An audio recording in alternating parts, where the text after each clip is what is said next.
Welcome back. As you can see, we want to prove uniqueness of the elements in our tuple. So basically we need to prove the uniqueness of the gamma set, the uniqueness of the interface construction, and the uniqueness of the PI group.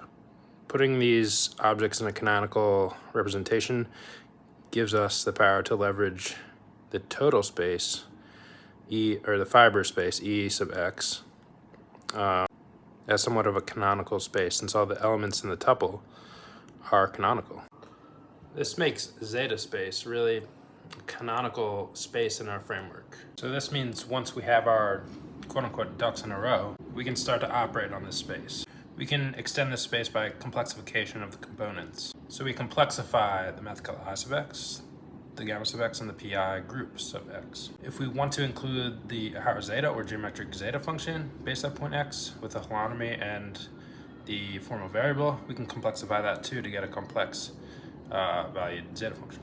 What's interesting about this is that we can sort of view this as a fixed real locus of the more general complexified total space.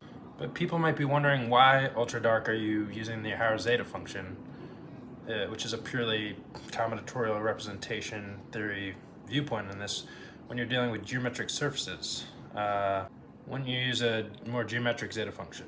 And the answer is yes, you can use the geometric zeta function, but the Hauer zeta function works just as good combinatorially speaking. Meaning we don't really lose anything. We still grab the bare bone skeletal structure, combinatorial structure here.